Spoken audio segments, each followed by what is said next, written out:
শিক্ষা কারিকুলাম অবশ্যই ছাত্র নির্ভর হতে হবে, যার দ্বারা তার মানসিক, সামাজিক এবং তার জীবন ভিত্তিক ভিত যেন গড়তে পারে, এটাই আমি।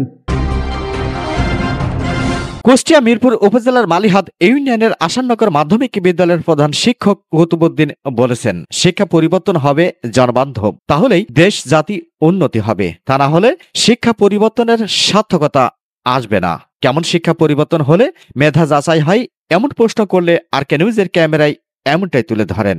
আমি আমার অভিজ্ঞতার আলোকে আমি দীর্ঘ 30 বছর এই স্কুলের শিক্ষকতা করে আসছি। সর্বশেষ আমি প্রধান শিক্ষক 2018 সালে দায়িত্ব নিয়েছি। 2021 সালে যে কারিকুলামের আলোকে যে পাঠদান চলতেছিল, এটা একটা ছাত্র প্লাস সমাজকে পিছিয়ে ফেলার একটা বাহন হিসেবে তৈরি হয়েছিল। আমি আমার অভিজ্ঞতার আলোকে বলতে পারছি, বর্তমান অন্তর্বর্তীকালীন সরকার যে উদ্যোগ নিতে যাচ্ছে, আমি এর জন্য তাদেরকে সাধুবাদ জানাই।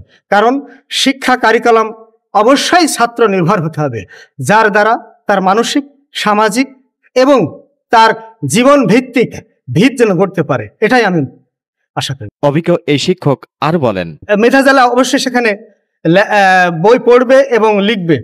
পড়া লেখা আমরা ছোটকাল থেকে পড়ে এসেছি, লেখা পড়া, যেখানে লেখা আছে পড়া নাই, সে লেখাপড়া পরিপূর্ণ হলো না কেউ। যেখানে পড়া আছে লেখা নাই, সেখানে পরিপূর্ণ হলো না কেউ। আমি এই জন্য আমি বলতে চাচ্ছি যে কারিকুলামই হোক না কেন, যেটা পড়বে আমি মনে করি সেটা অবশ্যই তার লেখনী দ্বারা অবশ্যই তার প্রকাশ পেতে হবে। তবে ওই শিক্ষা আমি মনে করব শতভাগ যদি কাঙ্ক্ষিত লক্ষ্যে পৌঁছতে না পারে, তবু কাছাকাছি পৌঁছাবে।